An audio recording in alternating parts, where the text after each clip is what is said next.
बुंदेलखंड का बेटा, किसान का बेटा, जो अपने सीमित परिवार और सीमित संसाधनों में शिक्षा हासिल करता था, आज वह सिविल जज में निकल चुका है। पास आउट होने के बाद वरदान एक्सप्रेस से खास बातचीत करने के लिए मौजूद हैं प्रियदर्शन गोस्वामी, जो छतरपुर के रहने वाले हैं, लेकिन उनकी ज्वाइनिंग जो है वो छत्तीसगढ़ में हुई है। उनसे बात करते हैं और पूरा सफ़र जानते हैं, शुरुआती शिक्षा से लेकर और उनकी अभी तक की लाइफ के बारे में, और जो एग्ज़ाम दिया उसमें किस तरीके की कठिनाइयाँ हुई हैं, कैसे सफ़र पूरा तय हुआ है, तमाम चीज़ों को लेकर वरदान एक्सप्रेस के खास इंटरव्यू में बात करते हैं प्रियदर्शन गोस्वामी से। स्वागत है आपका। प्रणाम सर। सबसे पहले तो यहीं से शुरुआत करेंगे कि आपका, ये तो सभी को पता है कि सिविल जज में चयन हो चुका है। शुरुआती शिक्षा कहाँ से थी, परिवार कैसा है, और बताते हैं कि आपके पिताजी जो हैं वो एक किसान है, साधारण परिवार से हो। पूरी कहानी थोड़ा सा बताइए। जी, मेरी 12वीं तक की पूरी पढ़ाई महर्षि विद्या मंदिर छतरपुर से हुई है। उसके बाद मैंने अपने संगीत में रुझान होने के कारण मैंने ग्रेजुएशन इंदिरा कला संगीत विश्वविद्यालय खैरागढ़ छत्तीसगढ़ से शास्त्रीय संगीत में किया। और चूँकि घर में मेरे नाना जी वकील हैं और मेरे दोनों मामा का न्यायाधीश के रूप में चयन हुआ, तो उनसे जो मुझे प्रेरणा लेकर मुझे न्यायिक सेवा में जाने की प्रेरणा हुई। इसलिए मैंने अपनी कानून की पढ़ाई डॉक्टर हरी सिंह गौर सेंट्रल यूनिवर्सिटी सागर से पूरी करके अपने दूसरे प्रयास में ये सफलता प्राप्त की है। जिस तरीके से आपने बताया कि आपकी जो शुरुआती शिक्षा है वो महर्षि विद्या मंदिर से हुई है, जी। छतरपुर का जाना माना स्कूल है। स्कूल टाइम पे कुछ ऐसी चीज़ें रही हों जो आपको आज याद आती हों, बचपन के मित्रों के साथ कुछ ऐसे खेल कूद जो अब लगता हो कि हमने वो क्या किया था और अब सिविल जज बन चुके हैं, तो एक काफ़ी परिवर्तन आता है। जी, मेरी माताजी भी उसी स्कूल में पढ़ाती हैं और उन्होंने मुझे पढ़ाया भी है, तो वो मेरी प्रथम गुरु के साथ मेरी एक औपचारिक शिक्षक भी रही हैं।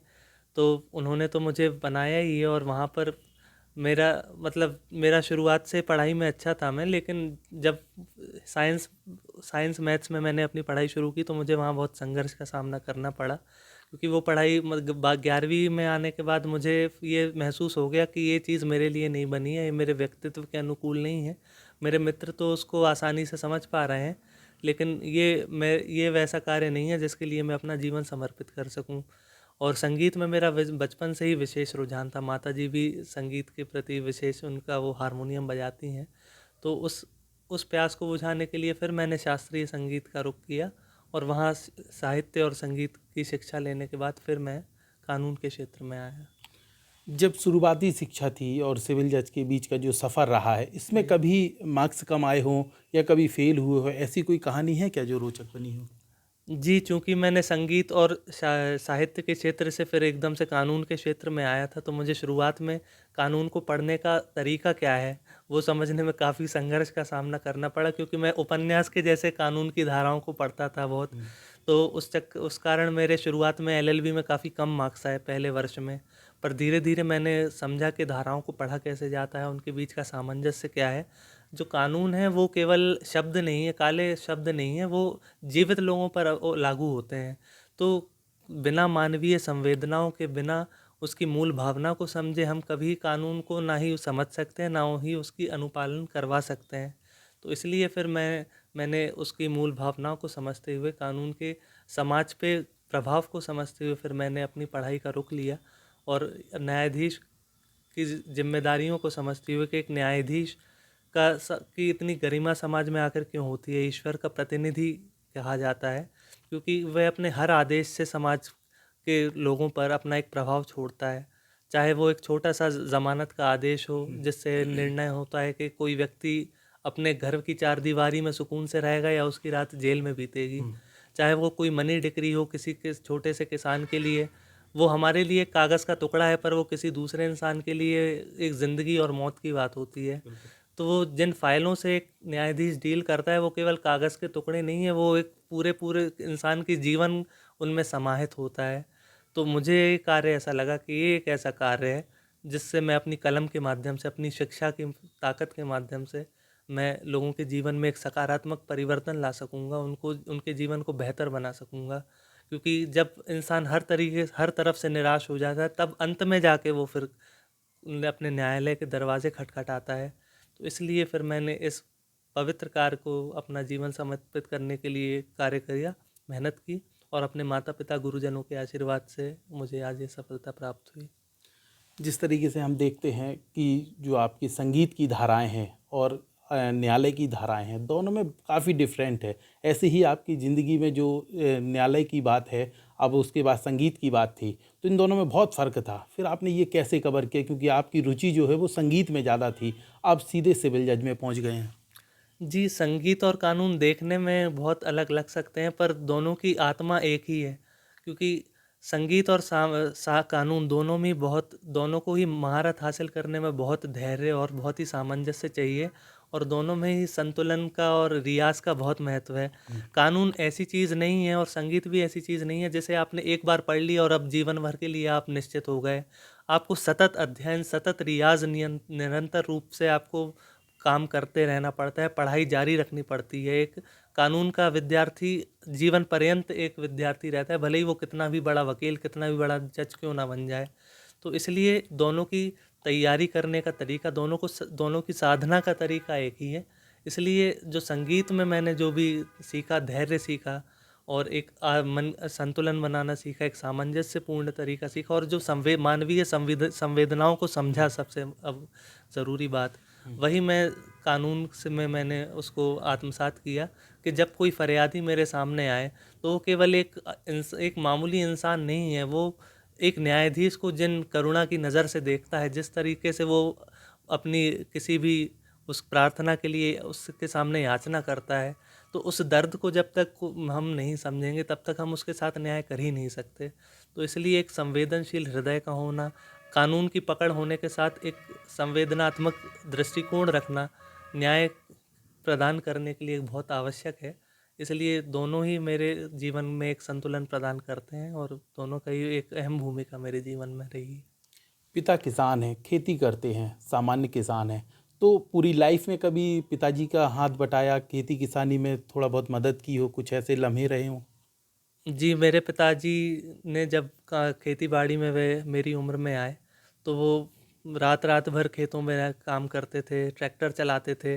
बिजावर में हमारी खेती-बाड़ी है और वो कई बार उनसे मिलना ही नहीं हो पाता था। वो रात में आके अपना हम लोग सो चुके होते थे उस समय तक।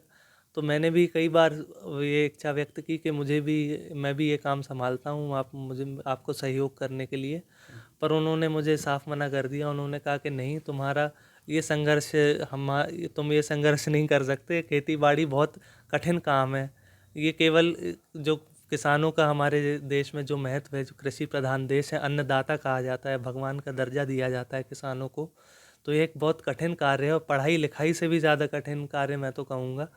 इसलिए उन्होंने मुझे कभी वो सब संघर्ष में ना देते हुए वो सब उन्होंने अपने ऊपर झेल लिया और मुझे केवल पढ़ाई के लिए प्रेरित किया कि तुम इसमें पूरी मेहनत करो, एक अपने समाज का, प्रदेश का और परिवार का नाम रोशन करो और अपने जो तुम्हारे सपने हैं उनको पूरे करो। और कभी उन्होंने मुझे किसी क्षेत्र में जाने के लिए प्रेशर नहीं किया कि तुम 95% ही मार्क्स लाओ या तुम्हें कलेक्टर ही बनना है या यही डॉक्टर ही बनना है।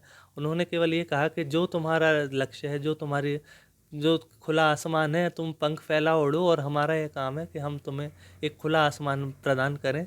तो मेरे दोनों माता पिता ने आज मुझे इस जगह पहुंचाने पे अपनी एक जो उनकी तपस्या है, वो मैं उनके लिए उसका तो वर्णन शब्दों में करना ही मेरे लिए असंभव है। इसलिए तो आज हम ये दिन देख पा रहे हैं, वरना यदि मैं उन सब चीज़ों में पड़ गया होता, वो खेती बाड़ी में और उन संघर्षों में, तो शायद आज मैं यहाँ नहीं बैठा होता। तो वो जो एक बीज को उपजने के लिए जैसे एक गीली मिट्टी की आवश्यकता होती है, एक उपजाऊ ज़मीन की आवश्यकता होती है, वैसे ही मेरी आत्मा को मेरे माता पिता ने वो उपजाऊ ज़मीन तैयार की, जिसमें से मैं व्यक्ति के रूप में एक मजबूत वृक्ष के रूप में हम बन पाए। आपकी छोटी फैमिली है, आपका एक छोटा भाई है जी। जो आपके पद चिन्हों पर चलकर आगे भी आपकी तरह सिविल जज में निकलना चाहता है। उसका किस तरीके के साथ रहा आपके साथ इस पूरे सफ़र में, जो एजुकेशन का सफ़र था? जी, सामान्यतः बड़े भाई छोटे भाइयों को अपना मतलब उनके अंडर में रहते हैं, पर मेरे केस में ऐसा नहीं है। मेरे छोटे भाई ने कदम-कदम पर मेरा मार्गदर्शन किया है और वो एक तरीके से मेरा टीचर भी रहा है। क्योंकि एक ही क्षेत्र के होने के कारण हम लोगों ने अपनी पूरी तैयारी साथ में की। और जब चाहे वह कोई नया जजमेंट आना हो या कोई भी कानून की किसी भी कानून की पढ़ाई के बारे में हो, तो हम लोग साथ में डिस्कस करते थे। और जब ये छत्तीसगढ़ की परीक्षा मुझे देनी थी, तो ये मुझे बिठाकर और यहाँ पे ब्लैक बोर्ड लगाकर पूरा समझा समझा के मुझे यादें सारी धाराएं याद करवाता था। और हम लोग रात रात भर पूरी धाराएं कंठस्थ किया करते थे, बड़े बड़े कानून की किताबों को याद करते थे उनको। बिल्कुल, तो उसने जो भूमिका निभाई है वो मैं अकेले तो मैं कर ही नहीं सकता था। यदि ये संघर्ष मैं अकेले करता तो मुझे काफ़ी संघर्षपूर्ण और बहुत लंबी यात्रा तय करनी पड़ती। पर मेरे भाई के सहयोग के कारण वो यात्रा बहुत ही सुगम, बहुत ही सरल और बहुत ही आसान हो गई। तो इसमें मेरे भाई ये की नींव है इस सफलता के लिए। आप सामान्य परिवार से हो, मध्यम वर्ग से हो, ऐसे में जो आपकी जो एजुकेशन का समय रहा है, पीरियड रहा है, उस समय कभी कोई आर्थिक समस्या आई है जिसके कारण पिताजी को एक टेंशन हुई हो कि बच्चे की पढ़ाई भी न रुके और पैसे की कमी भी जूझ रही है, ऐसा कुछ समय भी आया क्या? जी, हर मनुष्य को आज के टाइम पे और ख़ासकर ये कोविड के टाइम पे जब सारे काम ठप हो गए थे, तो ये आँच आर्थिक समस्या की आँच हर परिवार पे आई है। पर माता-पिता ऐसे होते हैं कि वो किसी भी प्रकार की आँच को बच्चों पर पहुँचने ही नहीं देते। तो जो भी पीड़ाएँ, परेशानियाँ होती हैं, वो खुद अपने ऊपर झेल लेते हैं और बच्चों को हमेशा सँजो कर रखते हैं। तो मेरे पिताजी पर, और आप तो जानते ही हैं कि बुंदेलखंड कितना सूखा प्रभावित क्षेत्र है। खेती-बाड़ी बिल्कुल, कृषि की क्या स्थिति हो रही है। किसान आत्महत्याएँ करने पर मजबूर हो रहे हैं, पर इसके बावजूद भी उन्होंने अपनी कृषि में अपनी जो उनकी नॉलेज है, जो उन्होंने अपना एक डेवलप किया है समझ को, उसके आधार पर और अपनी कड़ी मेहनत के आधार पर हम लोगों पर कोई भी ये परेशानी पहुंचने नहीं दी। और मेरी शुरुआत से सारी पढ़ाई बहुत ही मतलब कम पैसे में हुई है। स्कूली पढ़ाई हो, चाहे वो ग्रेजुएशन हो, कानून की पढ़ाई भी मेरी बहुत किंचित मात्र पैसे में हुई है। और जब मैंने उनसे ये मुझे लगा कि अब मेरी तैयारी के लिए कोचिंग आवश्यक है, तो 2.5 लाख रुपए की कोचिंग करने के लिए मैंने जब उनसे बोला कि मुझे लगता है कि कोचिंग मेरी इस तैयारी में बहुत सहायता करेगी, तो उन्होंने 1 सेकंड का भी टाइम नहीं लिया 2.5 लाख रुपए मुझे देने में। और उन्होंने कहा कि यदि तुम्हें लगता है कि इससे तुम्हारी कानून पे जो तुम्हारी पकड़ है वो मजबूत बनेगी और तुम अपने लक्ष्य के पास पहुंचोगे, तो तुम बिल्कुल इसको लो। और उन्होंने एक क्षण भी समय गंवाए हुए उसकी पूरी फीस भरी और मेरा उसमें दाखिला करवाया। तो ये हर माता-पिता अपने बच्चों के लिए संघर्ष करते हैं, मेरे माता-पिता कोई अपवाद नहीं है। और ये उन्हीं की त्याग और तपस्या है, उन्हीं का ही पुण्य प्रताप है कि आज मुझे ये सफलता प्राप्त हुई है। अंतिम सवाल, जब आप सिविल जज के लिए एग्ज़ाम देने जा रहे थे, छत्तीसगढ़ की ओर रवाना हो रहे थे, तो उस समय धड़कनें कैसी बढ़ रही थी? क्योंकि ये बहुत बड़ा एग्ज़ाम होता है और स्टूडेंट हज़ारों में बैठते हैं, सिलेक्शन कुछ ही बच्चों का होता है। तो उस समय कैसा लग रहा था? वो पूरा सफ़र कैसा रहा? ट्रेन का सफ़र और वहाँ जब एग्ज़ाम हॉल में बैठे थे, तो उस समय की भी थोड़ी-सी कहानी बताइए। जी, चूँकि मैं पिछले प्रयास में मेरी 27वीं रैंक थी ओवरऑल, पर जनरल की 20 सीट होने के कारण मेरा वेटिंग लिस्ट में नाम था। तो इस दूसरे अटेम्प्ट में मेरा मन शुरुआत से ही असमंजस में था कि बिल्कुल टॉप रैंक ही लानी है, तभी सिलेक्शन हो सकता है, टॉप 20-21 में ही आना है। तो एक मन में ये, क्योंकि पहले लगता था कि मेहनत के बल पर हम कुछ भी हासिल कर सकते हैं, पर तब समझ में आया कि केवल मेहनत नहीं, आशीर्वाद और जो भाग्य है वो भी अपना एक भूमिका अदा करती है। तो इसलिए मन में एक डर बिल्कुल विद्यमान था कि इस बार पता नहीं परिणाम कैसा होगा। पर और रास्ते भर मुझे ये लगा, और भी साथ में उस मतलब ट्रेन में सब बच्चे मिलते हैं, सब पढ़ते हुए जाते हैं, तो भीड़ को देखकर भी एक डर लगता है कि हज़ारों लाखों बच्चों की भीड़, सब अपने एक से एक महारथी, और इनमें से हमें अपनी एक सीट के लिए अपनी इनको लड़ाई लड़नी है हमें। तो वो एक डर लगता है। पर मैंने हमेशा यही सोचा कि इन मेरी लड़ाई इन हज़ारों लाखों स्टूडेंट से नहीं है, मेरी केवल जो एक प्रश्न पत्र आना है मुझे परीक्षा में, केवल मुझे उसको हराना है। यदि मैंने उसको जीत लिया तो मैं इस मेरा चयन भी इन सबको भी मैं आराम से इन पे विजय प्राप्त कर लूँगा। तो इसी माइंडसेट के साथ मैंने अपनी परीक्षाएँ दी।